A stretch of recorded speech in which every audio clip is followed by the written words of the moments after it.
चलिए, तो external genitalia और फीमेल से हम लोग पढ़ रहे थे। फीमेल के एक्सटर्नल जेनेटिलिया में सबसे पहले आता है मॉन्स प्यूबिस।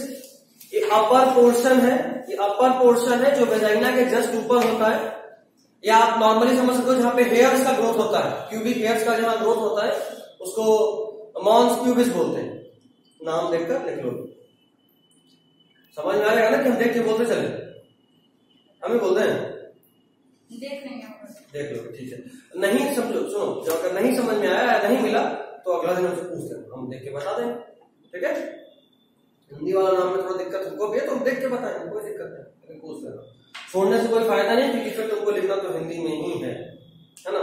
बाकी सारा शब्द तो तुम हिंदी में लिख लोगे, ये क्या होता है तो ये ऐसा ऐसा ऐसा होता है, इसको ये बोलते हैं, तो ये वाला का नाम तो वहीं से देखना होगा, बाकी कहानी तो लोग बनाएंगे, ठीक है। तो सबसे पहला मॉन्स प्यूबिस। मॉन्स प्यूबिस, ये मॉन्स प्यूबिस अभी बताए जेनेटिलिया के ऊपर का स्पेस है, वेजाइना के ऊपर का स्पेस है, ठीक है, जहां पे हेयर का ग्रोथ होता है।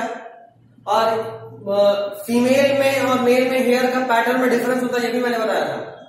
हेयर का ग्रोथ जेनेटिलिया, मतलब अगर फीमेल में बात करें तो वेजाइना, मेल में बात करें तो पेनिस। वेजाइना तो स्पर्म कहां पहुंच गया, एक तो sperm, vagina copulatory structure, analogous है पेनिस। तो अगर इन दोनों स्ट्रक्चर का बात करें तो दोनों के चारों तरफ हेयर्स का ग्रोथ होता है ना, लेकिन इन हेयर्स के पैटर्न में डिफरेंस होता है, there is difference in the pattern of hairs, ठीक है। चलिए, तो पहला मॉन्स प्यूबिस। इससे और कुछ याद आ रहा है फीमेल में? यही वो जगह है जहां पे ऑक्सीटोसिन एक्ट करता है डिलीवरी के वक्त, बताया था मैंने। ऑक्सीटोसिन इसको सॉफ्ट करता है, फैलाता है ताकि बच्चा आराम से बाहर आ सके, ठीक है। तो यही टारगेट साइट है ऑक्सीटोसिन का, सॉरी ऑक्सीटोसिन बोल रहा हूं, रिलैक्सिन का। ऑक्सीटोसिन तो वहां यूट्रस में होता है, कॉन्ट्रैक्शन कराता है, उल्टा बोल, ठीक है, रिलैक्सिन का। Next is क्लैटोरिस। क्लाइटोरिस कहां होता है ये?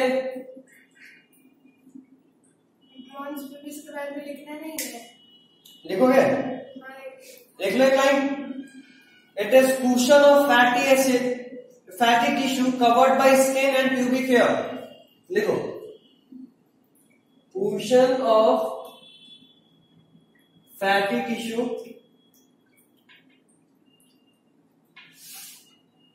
cushion of fatty tissue covered by skin and pubic hairs। pubic hair किसको बोलते हैं? जो जेनाइटल ऑर्गन्स के चारों तरफ जो हेयर होता है उसको प्यूबिक हेयर बोलते हैं। अगर ध्यान से नोटिस करे होगे तो वो हेयर और हमारे सिर के हेयर में डिफरेंस होता है, दोनों सेम नहीं होता, दोनों का स्ट्रक्चर, दोनों का बनावट, प्रोटीन, इन सब थोड़ा डिफरेंस होता है, ठीक है। तो cushion of fatty acid, sorry fatty tissue covered by skin and pubic hair, ये तुम्हारे में भी होगा, वो एनसीईआरटी का लाइन है। एनसीईआरटी का लाइन है, वही से बोले ना।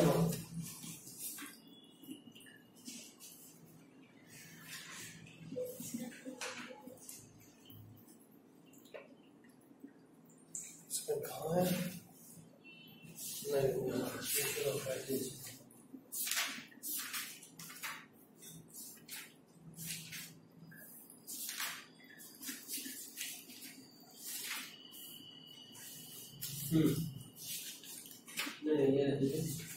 ये वाला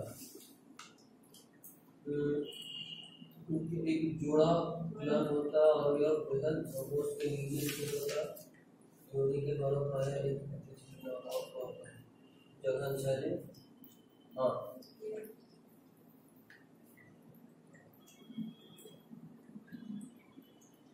मुझे वही लिखना था तुमको। नेक्स्ट इज मॉन्स प्यूबिस हो गया। Next is clitoris. Clitoris tiny finger like structure, देखो यहां लिख दिया हूं, टाइनी फिंगर लाइक स्ट्रक्चर, छोटा सा होता है, टाइनी फिंगर लाइक स्ट्रक्चर, उंगली की तरह,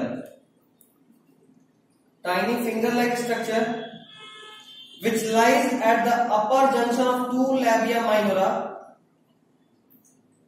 which lies at the upper junction of two labia minora above the urethral opening, which lies at the upper junction of two labia minora, lies at the upper junction of two labia minora above the urethral opening, above the urethral opening, urethra के ठीक ऊपर होता है, above the urethral opening. जल्दी आगे.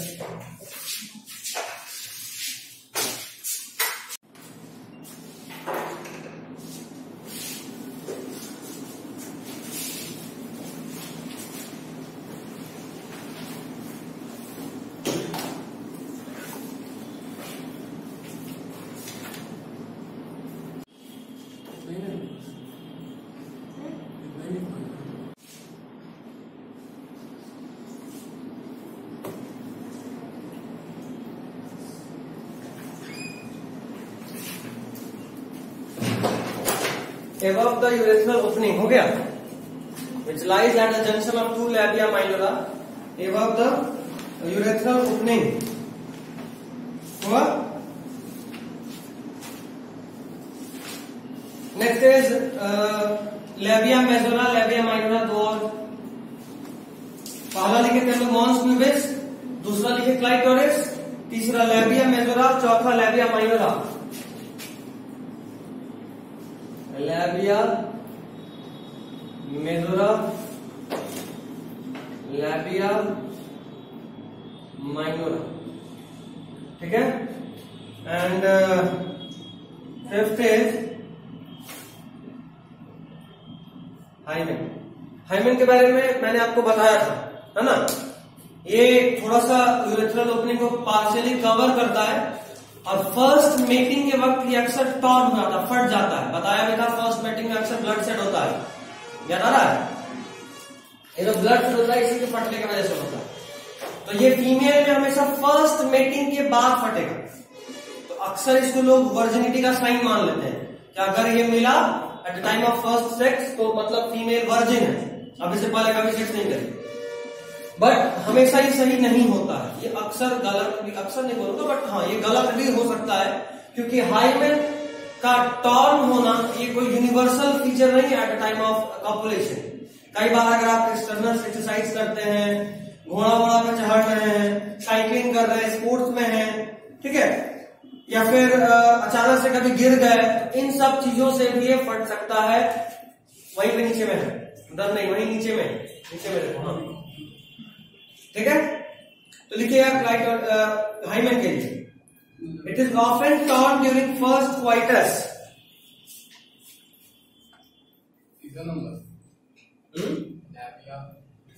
पांचवा लिख रहे हैं, लैबिया मेजोरा और माइनोरा तो लिख चुके हैं, वाले भी पढ़े हैं.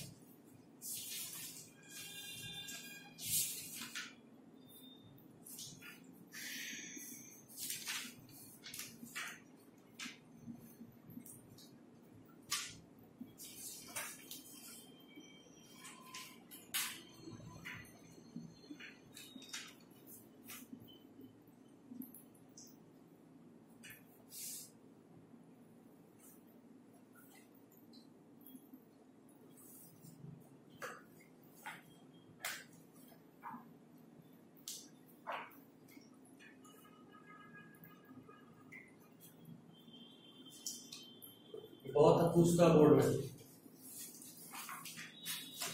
ठीक है. तो हाइमेन के लिखिएगा, hymen is often torn during the first coitus.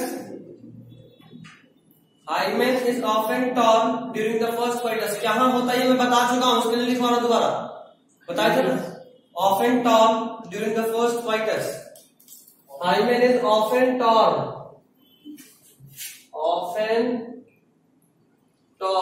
during the first coitus. Hymen is often torn during the first coitus. However, it can also be broken by a sudden fall or jolt. However, it can also be broken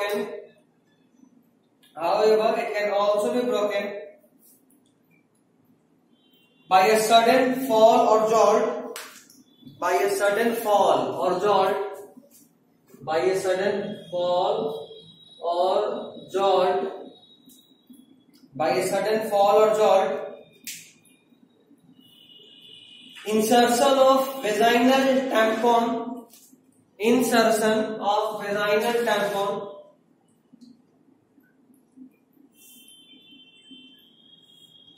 क्या बोले? insertion of vaginal tampon, active participation in some sports, active participation in some sports मतलब अगर खेलकूद में ज्यादा भाग ले रहे हो तो tampon, active participation in some sports, TA है TAMPON, vaginal tampon, active participation in some sports, etc. बहुत तरीके से टूट सकता है, जरूरी नहीं है कि ये हमेशा फर्स्ट इंटरकोर्स के वक्त ही ब्रेक हो, ठीक है। Active participation in some sports. Next point, in some women it persist even after coitus, कुछ औरतों में संभोग के बाद भी मिलता रहता है। In some women it persist even after coitus, in some women it persist even after coitus,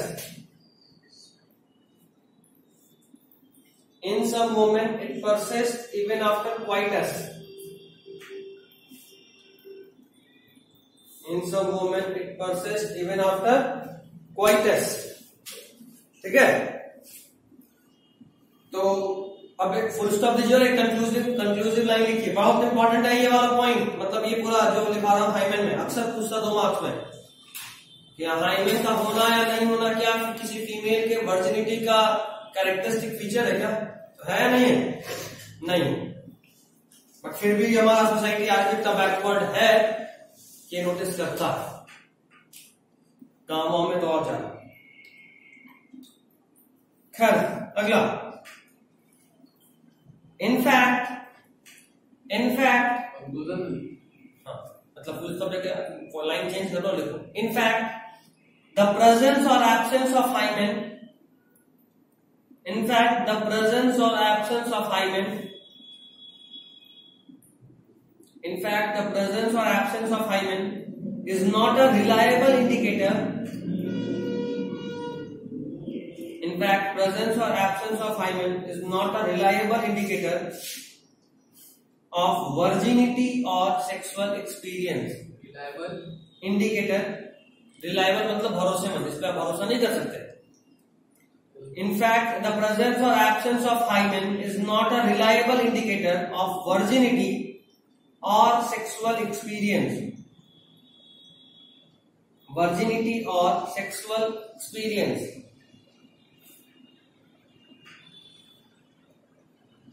हो गया? चलिए ये भी हुआ। फिर अगला फीमेल ग्लैंड टॉपिक में सेटिंग है नहीं, डालिए heading mammary gland. Mammary gland, mammary gland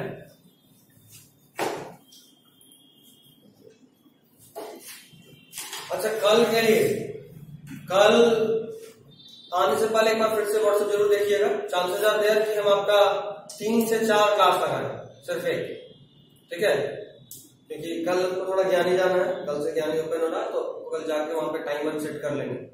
एक दिन का बात है, उसके बाद उसको फिर हम वहां टाइम चेंज कर लेंगे, उसको टीटीएस में शिफ्ट कर देंगे ताकि आपका क्लास हैम्पर ना हो।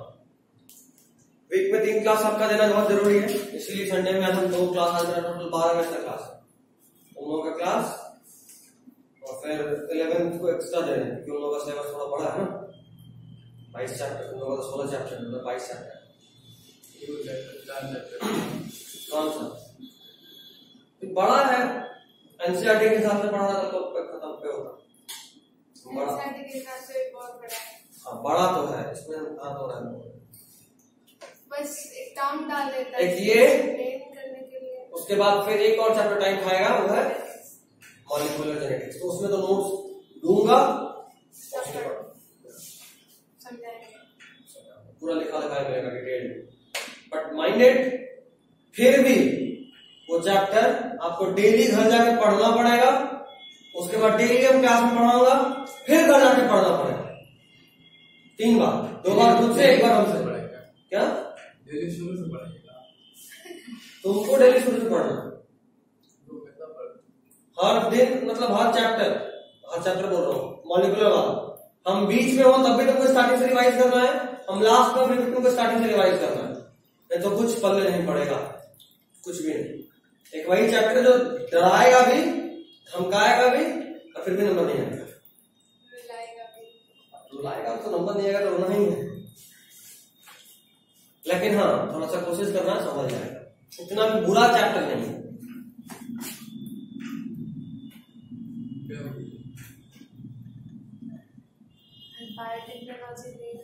तो अच्छा मजा आएगा।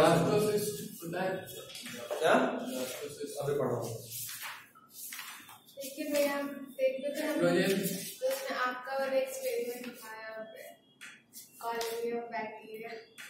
इसमें है तो बस लिख दिया होगा, वो ग्रोथ कर्व वाले में पीछे होगा, पीछे होगा, पीछे होगा, और पीछे बात, पीछे पेपर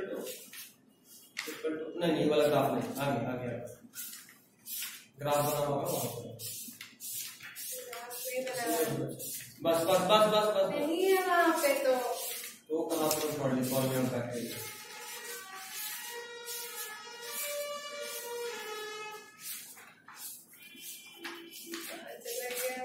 अच्छा कोई नहीं, आराम से खोजना, मिल जाएगा तुमको। लिखिए, it is modified sweat gland, is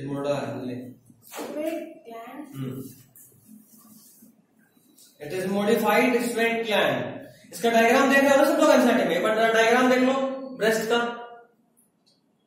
जरा ब्रेस्ट का डायग्राम देखो एक बार, देखे?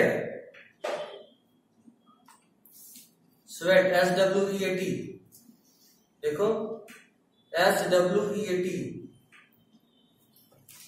Modified sweat gland. डायग्राम देखो, डायग्राम देखिए सब लोग। डायग्राम अगर आप ध्यान से देखिएगा तो आपको रिब दिख रहा है। रिब मतलब ये वाला हड्डी, ये जो हड्डी होता है ये वाला, ठीक है? रिब के आपको रिब केज दिख रहा है, दिखा दे कौन सा? हाँ भैया देखिए, देखिए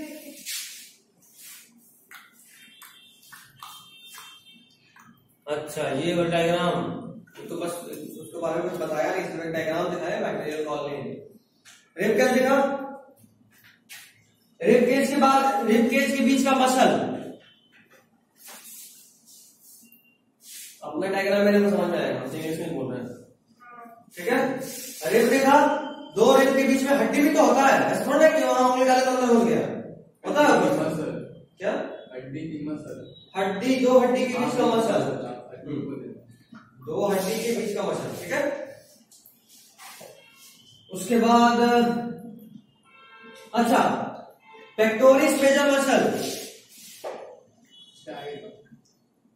ये वो मसल लेयर है, ये वो मसल लेयर है जहां पे ब्रेस्ट ग्रो करता है। देखो हमारे पूरे शरीर पे पसीने का ग्लैंड तो होता ही है ना, पसीना तो पूरे शरीर से निकलता है, लेकिन इन केस ऑफ फीमेल ये जो छाती का रीजन है जहां पे ब्रेस्ट का डेवलपमेंट होता है, ब्रेस्ट को क्या बोलते हैं? स्तन। तो ये जो ब्रेस्ट है, इस ब्रेस्ट का जहां डेवलपमेंट होता है वहां पे जो स्वेट ग्लैंड था, पसीने का ग्लैंड, वो मॉडिफाई करता है, वो चेंज होता है, स्पेशलाइज होता है, और वही पसीने वाला ग्लैंड ही फीमेल में मिल्क प्रोड्यूसिंग ग्लैंड में कन्वर्ट हो जाता है, ठीक है? पसीने का ग्लैंड कैसे कन्वर्ट हो जाएगा? चेंज। बचपन में क्या थे, अभी क्या, दोनों में डिफरेंस नहीं है। बचपन में दांत था, इतना था, नकली दादाजी वाला लगा लिया,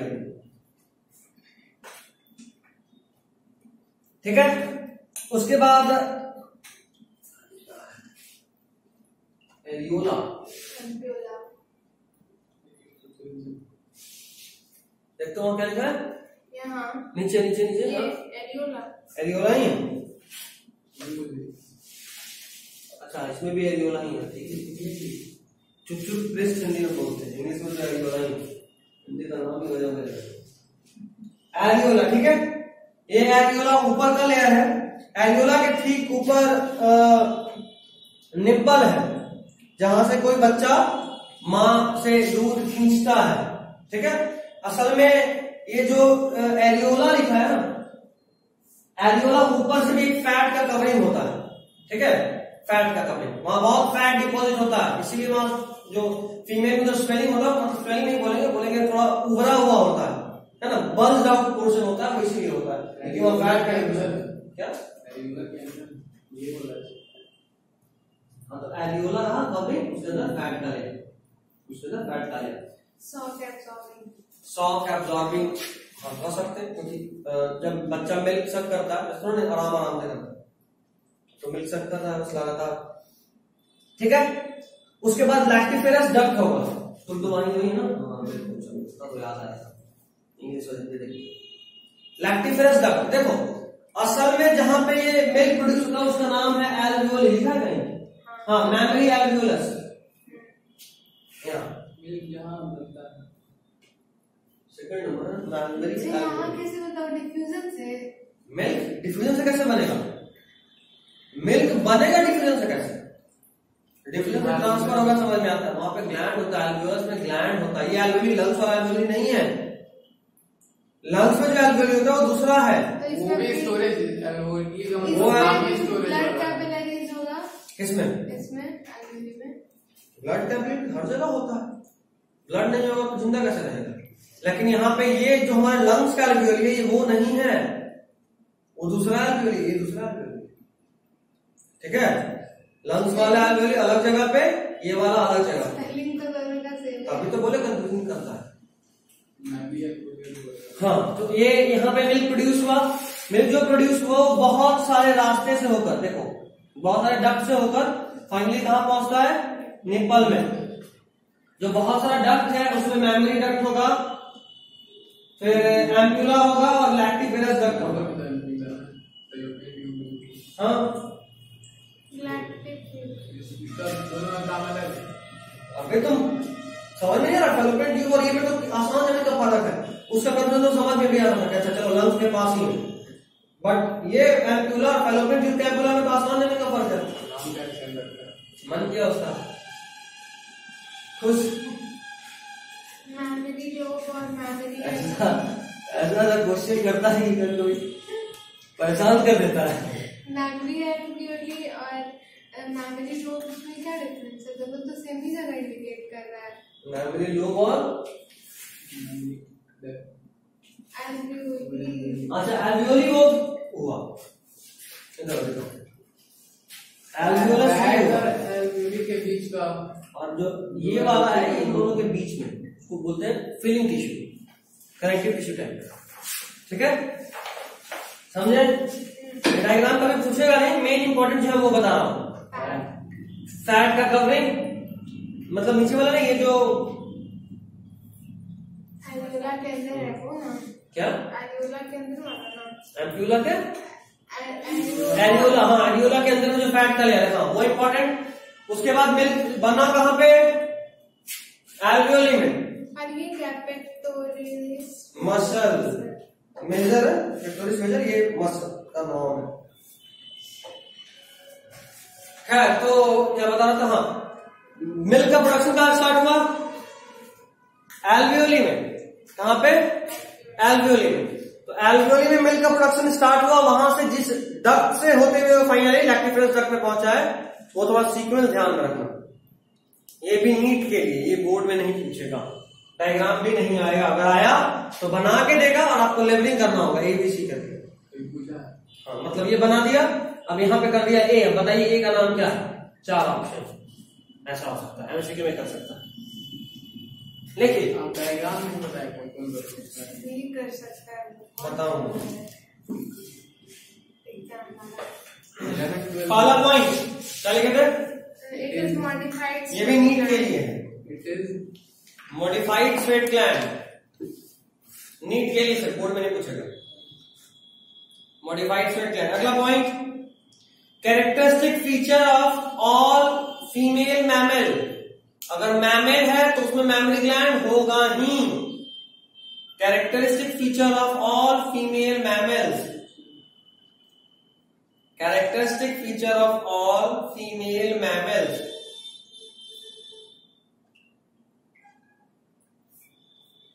characteristic feature of all female mammals, characteristic feature of all female mammal, हो गया। Next point, the glandular tissue, glandular क्यों बोले, क्योंकि ये ग्लैंड है, तो जहां कहीं भी ग्लैंड जैसा कुछ रिलीज होगा उसको ग्लैंडुलर बोलेंगे। The glandular tissue of each breast is divided into 15 to 20 mammary lobes. Each tissue. Each tissue is divided into 15 to 20 mammary lobe. Tissue का क्या बोले? Is divided into. Is divided into 15 to 20 mammary lobes. फिर से बोलिए आप। Answer is follow. Page number 47, third line. The glandular tissue of each breast is divided into 15 to 20 mammary lobes. मिला? तो each हम लिखे थे, each आप बोले थे। Each breast is divided into 15 to 20 mammary lobe containing cluster of cells called alveoli. देखो अभी हम समझाना मुझे, मान लो ये ब्रेस्ट सामने से आप देख रहे हो, इधर देखना,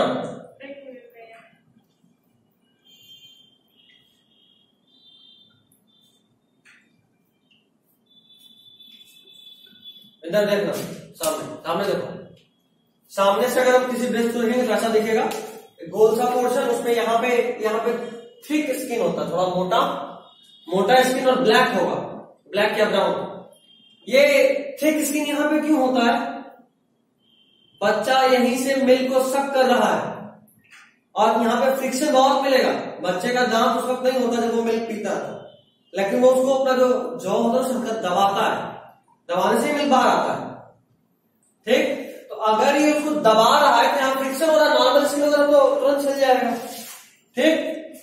ये पोर्शन निप्पल जहां से मिल्क बाहर आएगा, ब्लड चला जाएगा, बच्चे के दूध में साथ में ब्लड भी चला जाएगा, कोई बात नहीं जाता है। तो ये ब्रेस्ट के अंदर जाके सोचे, इसको हटा दिया, अब हम अंदर चले गए, तो यहाँ पे चेम्बर्स मिलेगा, चेम्बर्स, बहुत सारा चेम्बर्स, 1 चेम्बर 2 चेम्बर 3 चेम्बर 4 5 6, ऐसा मतलब चेम्बर्स होगा, एक काउंटिंग का नहीं होता, ऐसा कोई सिमेट्री नहीं होता, कैसा भी चेम्बर ऐसा भी चेम्बर होता, ठीक। अब इस चेम्बर को बोलेंगे मेमोरी लोब, क्या बोलेंगे, अभी देखो डायग्राम, मेमोरी लोब मिला, कहां था, लेबलिंग दिखाओ, और लेबलिंग पे दिखाओ ना, पहला वाला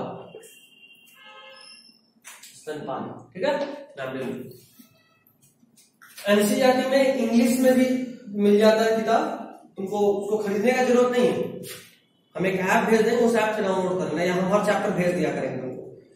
डायग्राम जो भी है उसमें नाम तो होता ही है, नाम यहां से मिलाना, हिंदी यहां से, जैसे मान लो पहला स्तनपाली, तो वहां पहला देख लो क्या है, मेमोरी लोब, तो समझ में आ जाएगा मेमोरी लोब को ये बोलते हैं। तो इंग्लिश में लिखा है नहीं, तो हर इंग्लिश में कॉपी में ही हर इंग्लिश का एक हिंदी लिख लो बगल में छोटा सा पेंसिल से, बाद में बुझाया गया, हाँ, तब तुमको बाद में समझ में आएगी, क्योंकि तुमको ये पढ़ने का आदत है।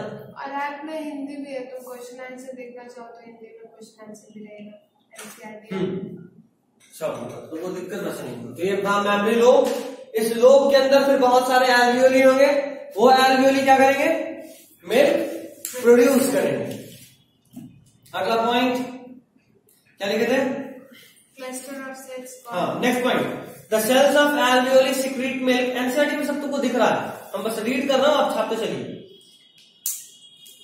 हिंदी में लिखेगी, बता दें,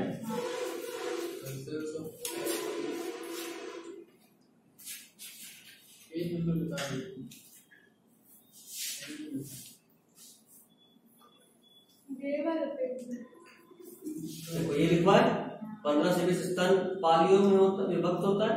इनमें कोशिकाओं के गुच्छ होते हैं जिन्हें कूपिका कहते हैं। कूपिका कहाँ गया बड़ा, हाँ ये स्तन कूपिका alveoli। कूपिकाओं की कोशिकाओं से दुग्ध स्रवित होता है और जो कोशिकाओं की गुहाओं, गुहा मतलब इसको क्या बोलते हैं,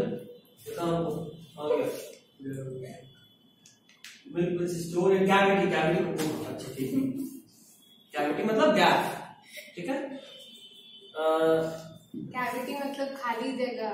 हाँ गैप शुरू करो, एकत्र होता है। कूपिकाओं स्तन नलिकाओं में होती है प्रत्येक।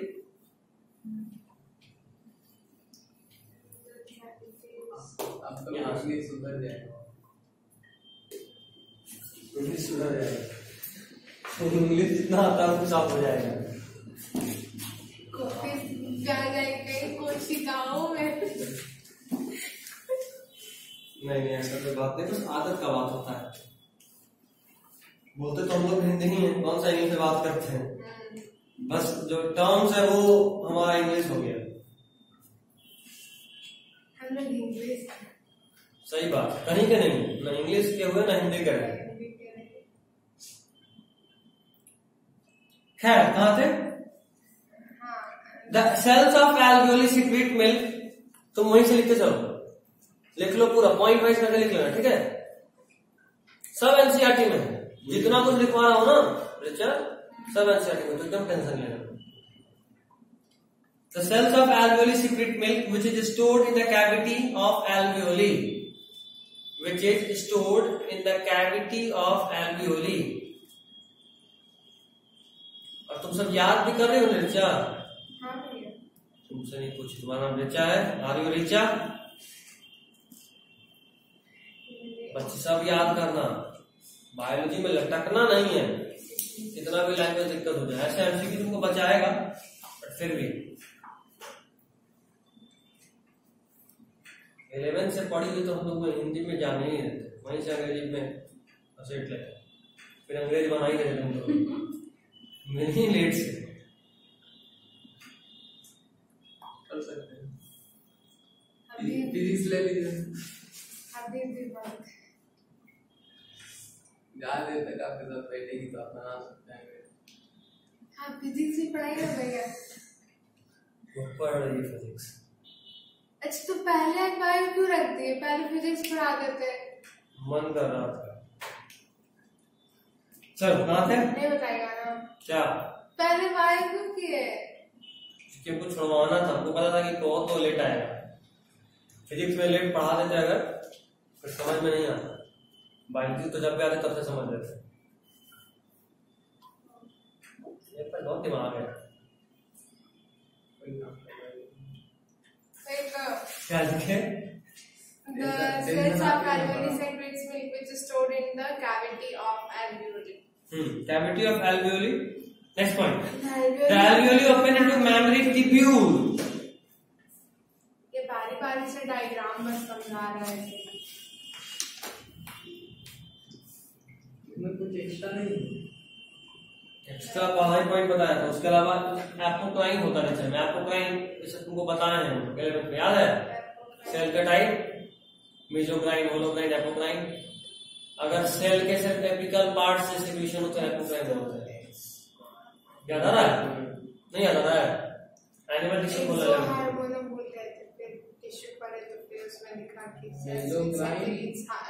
सेल वो सेल जो सेल का सिक्रीशन होता है लेकिन हार्मोन की तरह एक्ट करता है। नॉर्मल सेल से सिक्रीशन होता है बट एक्ट एज हार्मोन। कौन सा? एक्सो हार्मोन। चैप्टर 16 में आप बहुत जगह पढ़ा है। डाइजेशन,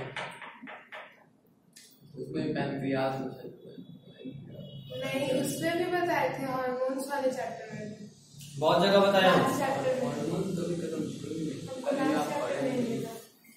वो चैप्टर का इतना यूज आता है इसमें, बहुत अभी गैमेटोजेनेसिस स्टार्ट में तो तब गोनाडोट्रोपिन कौन सा हार्मोन है, तो इस चैप्टर के टेस्ट में समझ लो कि ऑटोमेटिकली तुमको ह्यूमन हार्मोन वाला चैप्टर इंक्लूडेड रहेगा। थैलेमस, इतना हार्मोन है।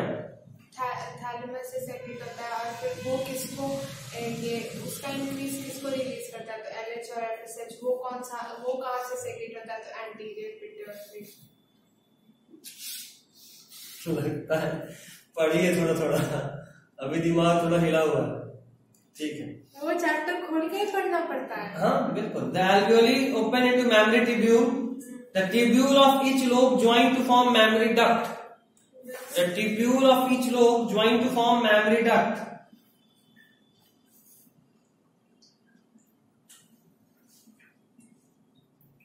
हो गया।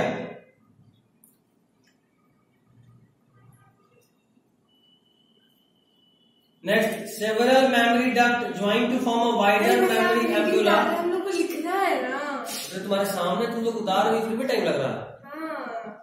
पेज 47 फर्स्ट पैराग्राफ पूरा छापेंगे।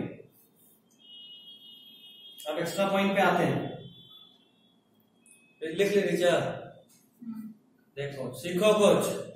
हम लोग तो बात कर रहे थे, वो सिर्फ क्यों बात कर रहे थे? आप ही ना बोल रहे थे। तो सुनना था, बोलने कौन थोड़ा बोले थे। ये ना बोली थी, हम तो सुन ही रहे हैं। तू लिख लिया?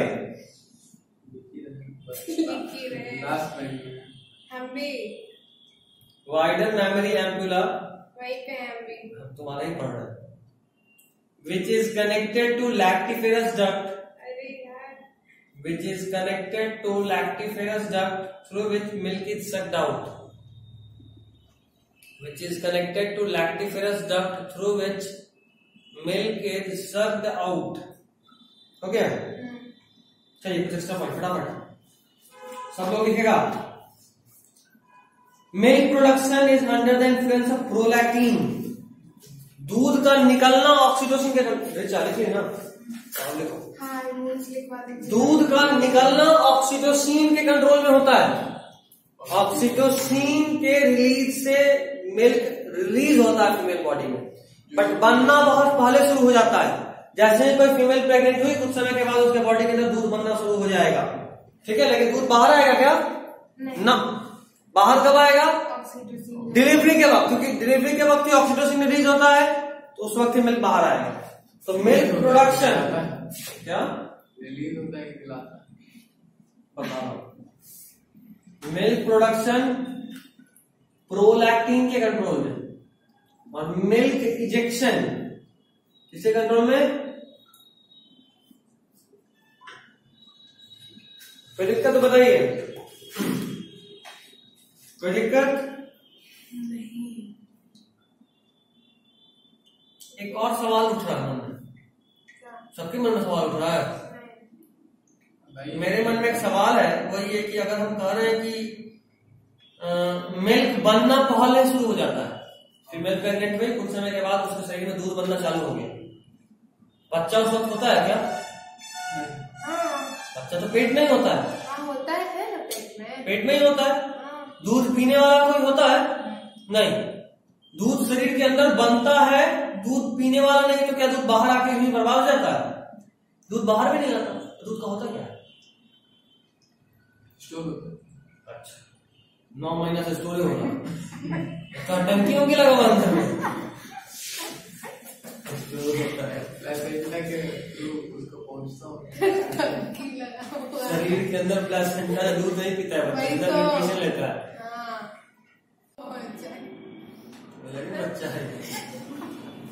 हाइट पर खोज के शादी करना, भाई टंकी बंद किया तो बताइए, बर्बाद नहीं होना चाहिए दूध बच्चे का, अलग ही लड़का है। ठीक है, याद रख। बेचारे का बहुत पोपट हो गया। आप ही ढूंढ लीजिएगा। नहीं, हमको पता है क्या होता है, अभी बताता हूँ, सुनो। जब तक फीमेल प्रेग्नेंट होती है तो उसके शरीर में एस्ट्रोजन का लेवल बहुत हाई होता है, ठीक है। एस्ट्रोजन और एस्ट्रोजन के लेवल के हाई होने की वजह से मिल्क बनता तो है, लेकिन शरीर के बाहर नहीं आता, वो अंदर में डिसॉल्व हो जाता है। एस्ट्रोजन जो होता है वो तो सेकेंडरी कैरेक्टरिस्टिक्स को डेवलप करता है। हाँ, तो एक हार्मोन का एक ही काम थोड़ा ना हो सकता है। तो उसमें क्या करता है? सेकेंडरी कैरेक्टर ब्रेस्ट का development, pubic hairs, feminine body. हाँ, तो प्रेगनेंसी के टाइम में क्या करता अभी पता चल जाएगा, 2 मिनट मेंस्ट्रुअल साइकिल आएगा, बिना इसके प्रेगनेंसी टिक नहीं सकता। बहुत खतरनाक किस्म हार्मोन है, बहुत मिक्स्ड है। बस बस बस बस बस बस किसी को लग रहा नहीं, हम क्वेश्चन देखते हैं इसमें था एक। कोई बात, चलो पहले लिखो। Milk is not secreted during pregnancy. Which hormone regulates menstrual cycle? मिल जाएगा, अभी बहुत सारा हार्मोन है। सही बोला ना? Milk is not secreted during pregnancy, next to next class में आ जाएगा। नॉट सीक्रेटेड ड्यूरिंग प्रेगनेंसी, कल अगर रहा तो सिर्फ बायो रख दो, 3 से 4। Milk is not secreted during pregnancy due to high level of oestrogen. Due to high level of oestrogen, milk is not secreted during pregnancy due to high level of estrogen. Milk is not secreted during pregnancy due to high level of estrogen. Next point, ejection of milk, ये तो लिख ही चुके हैं तुम लोग, लिख लियो ना, रुक जा पहले देख। इंजेक्शन क्यों लिख रही है जब पहले लिखवा चुका है तो वही तो पूछ रहा था। मिल्क प्रोडक्शन तो लिख लिया प्रोलैक्टिन से, मिल्क इंजेक्शन लिख लिया ऑक्सीटोसिन से, तो फिर वही पॉइंट का क्या फायदा। तभी तो बोले रुक जा रुक जा रुक जा, तो लिखी जा रही है। चलिए इतना ही था प्राइमरी ग्लैंड में, और कुछ है? हाँ बहुत इंपॉर्टेंट, बहुत बहुत बहुत ज्यादा इंपॉर्टेंट, नीट आउट क्वेश्चन, इस साल आ ही जाएगा, समझ लो इतना इंपॉर्टेंट, लिख लो। इस साल तुमको नहीं देना, आपके लिए होगा, लिखो। First mother milk is called colostrum.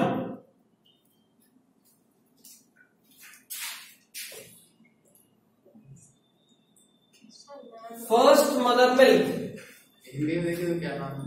NCERT में नहीं, एनसीईआरटी में बस इतना सही दिया और बेचारी को इतना ही पता है। ये बहुत इंपॉर्टेंट है। कभी गाय का दूध या किसी गाय भैंस बकरी कोई का भी दूध जब वो बच्चा लेती है उसका वाला दूध, हाँ 1-2 दिन तक जो दूध आता है खट्टा दूध होता है। खट्टा नहीं होता, वो दूध तुरंत फट जाता है। आज का नहीं फटता, उसको बॉयल करो सीधा फटेगा, दूध दिख ही नहीं सकता। नहीं सुना कभी ऐसा? घर जाके पापा से, मम्मी से, दादाजी से, दादी से, सबसे पूछना, सब लोग जानते हैं, तुमको छोड़ के। तो हमको कोई तुम नहीं तो बताता है। देखिए या अपने गाय वाले भैया से पूछना, गाय से दूध आता है सुधा वाला? तब तो तुम्हारे घर के आसपास कोई गाय वाले भैया आजकल नहीं करता है। क्या मानते हैं लेकिन आजकल देता नहीं है, बिना उसके हो ही नहीं सकता। देता है लेकिन निकलता नहीं है, व्हाइट वाला। अच्छा क्या वही कर जाता बताइए? है। जैसे ही गाय बच्चा देगी, ये सब में बच्चा कैसे देती है? जैसे यूट्यूब पे सर्च करना, यूट्यूब पे सर्च करना, मिल जाएगा, पूरा प्रोसेस मिल जाएगा डिलीवरी का। उसका भी ऑपरेशन करके निकालते हैं क्या? ऑपरेशन एबनॉर्मल तरीका है, ऑपरेशन एबनॉर्मल तरीका है। कभी डॉगी को बच्चे देते देखी? ऑपरेशन होता है नहीं, तो अब यूट्यूब में सर्च कर सकते, हम तो भी दिखा नहीं सकते कि प्रोजेक्टर लगा दिया। आजकल ज्यादा ऑपरेशन ही हो रहा है। हाँ फीमेल थोड़ी कमजोर होती है आजकल, फीमेल कमजोर होती है, इसलिए ऐसा होता है। नॉर्मल डिलीवरी बहुत जरूरी होता है। बॉडी बिल्डर को दूध पिलाता है नहीं, उससे कुछ नहीं होना है, वो और दिक्कत ही करेगा। फ्लेक्सिबल बॉडी होना चाहिए, फ्लेक्सिबल बॉडी में नॉर्मल डिलीवरी होता है।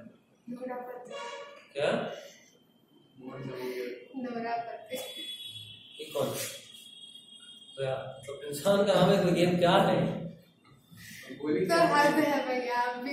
नहीं क्या बोली फिर से बोलो। कुछ नहीं, रिकॉर्डिंग देखना पड़ेगा, क्या बोली सुनने के लिए, अलग अलग कार्य। तुम नोरा पत्ते को नहीं जानते हो?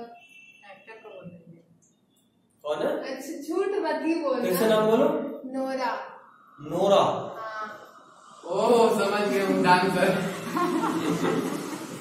अरे अभी जो 1-2 गाना नहीं निकलना है, एकदम खतरनाक खतरनाक है, पानी पानी निकला उसमें डांस की। हम तो आज तक कोई गाना का वीडियो देखे ही नहीं, आज तक कोई गाना का वीडियो नहीं देखे। गाना हम रेडियो पे सुनते हैं। तो भैया क्या बता रहे थे, क्या कह रहा था गाय वाला? हाँ, तो क्या होता है वाइट वाइट क्या होता है? वो छीना बन जाता है, बहुत टेस्टी होता है, मीठा होता है। एक्चुअली क्या होता है ना कि जब पहला जो फर्स्ट मदर मिल्क होता है, ह्यूमन में भी होता है, जब कोई फीमेल तुरंत किसी बच्चे को डिलीवर करती है तो 1-2 दिन तक उसके शरीर से जो दूध निकलता है वो बाकी दिनों के मुकाबले अलग होता है। तो फर्स्ट बोलते हैं ना, अक्सर प्रचार आता है माँ का पहला गाढ़ा पीला दूध, सुने? बच्चे के लिए बहुत जरूरी होता है। बच्चों पिता ना तो आज मेरा स्ट्राइक, कल से पिएंगे ना, कैसे अच्छी दूध कौन पिएगा? अरे आदमी सही में आज सस्ता नशा वाला आदत लग रहा है, अलग पेज में है। भूल गए थे भैया। क्या सुबह बोले यही ना होगा? नहीं भैया, सस्ता नशा भूल गए थे। भूल गए थे, याद आ गया। हाँ तो बताइए ना भैया, हम जो बता रहा हूँ, पहले लिख, उसमें ही समझ में आएगा। लिख लिए। First mother milk is called colostrum, it is rich in IgA।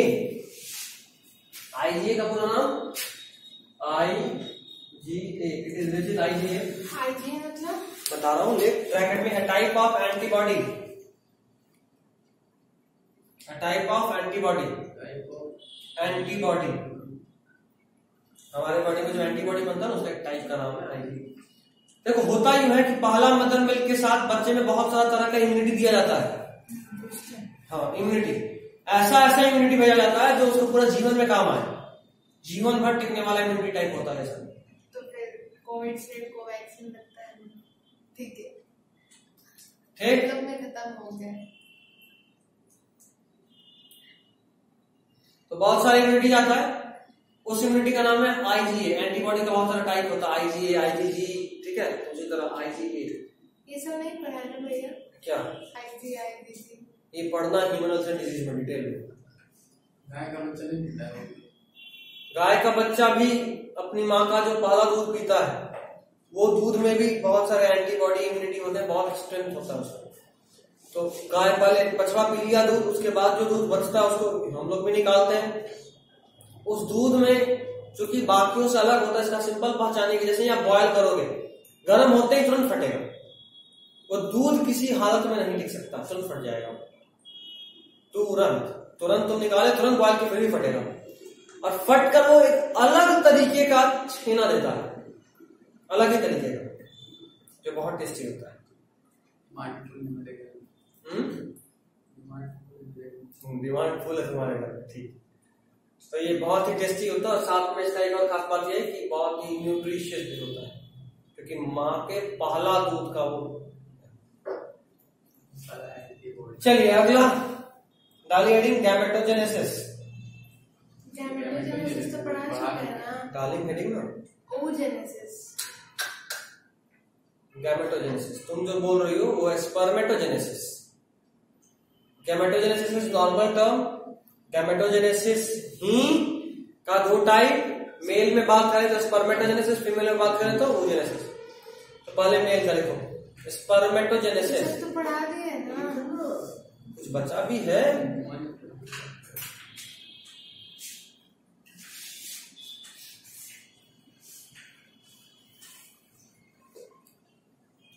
एक नन्हा सा चाहेंगे आप डायग्राम बना लीजिए, फिर फिजिक्स पढ़ाएंगे। आज फिजिक्स में करंट खत्म करेंगे हम लोग, करंट खत्म और मूविंग मैग्नेटिज्म स्टार्ट कर देंगे, मूविंग चार्जेस मैग्नेटिज्म, ठीक है। इतना हुआ, एक फटाफट से ग्राफ बना देते हैं, फिर ड्रॉ कर लेंगे। खैर देखो, तो ये मेल में कैसे स्पर्म का डेवलपमेंट होता है उसके लिए GnRH एक हार्मोन है, ठीक है। गोनाडोट्रोपिन, क्या हो गया तुमको? हाँ, गोनाडोट्रोपिन एक हार्मोन है, अगर इसका लेवल बढ़ेगा तो वो हाइपोथैलेमस पे एक्ट करता है। कहाँ एक्ट करता है? हाइपोथैलेमस। हाइपोथैलेमस से 2 हार्मोन रिलीज होता है, LH ल्यूटिनाइजिंग हार्मोन, और दूसरा FSH फॉलिकल स्टिमुलेटिंग हार्मोन, ठीक। LH क्या करता है? लेडिक सेल पे एक्ट करता है। लेडिक सेल शायद तुम पढ़ी हो, लेडिक सेल पे एक्ट करता है। लेडिक सेल एंड्रोजन सेक्रेट करता है। एंड्रोजन मेल सेक्स हार्मोन को क्या बोलते हैं? एंड्रोजन। टेस्टोस्टेरोन आ जाएगा, और उससे क्या होता है? स्पर्मेटोजेनेसिस होता है, इससे स्पर्म बनाया जाता है। तो स्पर्म बनाने में मेन रोल किसका? LH का। LH जेनेटिक पे काम किया, जेनेटिक से एंड्रोजन निकला, मतलब टेस्टोस्टेरोन निकला, फिर फाइनली स्पर्म बनेगा। Luteinizing hormone 11th human hormone एक बार पढ़ लो, तुमको भी हम भेज देंगे, रिकॉर्डिंग है, लेक्चर देख लेना एक बार। FSH का बात करें, बताए थे मेल में ये भी होता है, इसको कंट्रोल करने के लिए कौन सा होता है हार्मोन में? इनहिबिन। तो FSH बढ़ेगा तो सर्टोलिसिल पे एक्ट करेगा। याद करो यही सर्टोलिसिल रिलीज करता है क्या? ताकि ये ओवर एक्टिविटी ना करता है, ऐसा ना हो कि मेल में फीमेल वाला कैरेक्टर डेवलप कर दे, फिर दिक्कत। तो सर्टोलिसिल पे एक्ट करेगा, ये स्पर्मिएशन के लिए, मतलब स्पर्मेटोजेनेसिस और स्पर्म के बाहर निकलने के लिए, स्पर्म बनना इज अलग प्रोसेस, स्पर्म बनाने का तैयारी करना इज अलग प्रोसेस, घर बनाना अलग चीज है। हाँ, जैसे घर बनाना अलग चीज है, लेकिन घर तो ईंटा और मसाला जोड़ जोड़ के बनता है तो ठीक है, बट मसाला बनाना इज अलग प्रोसेस, ईंटा बनाना इज अलग प्रोसेस, है ना। ईंटा बनेगा और मसाला बनेगा, जो सीमेंट जिसको बोलते हैं, सीमेंट बालू मिला मिलाकर, तो जब तक वो नहीं होगा तब तक आप घर बना सकते हो क्या? नहीं। तो घर बनाना यहां पे हो रहा है, ठीक है। और घर बनाने के लिए आपको जो ईंटा चाहिए, आपको जो सीमेंट बालू चाहिए, वो ये बना रहा है, ठीक है। तो ये रॉ मटेरियल बनाया, ये फैक्टर बनाया which is necessary for spermiation, और वो फैक्टर कहां यूज होगा? स्पर्मेटोजेनेसिस में, ठीक है। अगले क्लास में हम लोग स्पर्म का स्ट्रक्चर पढ़ेंगे और उसके बाद फिर सीधा oogenesis में चलेंगे, ठीक। चलिए, this is all for today.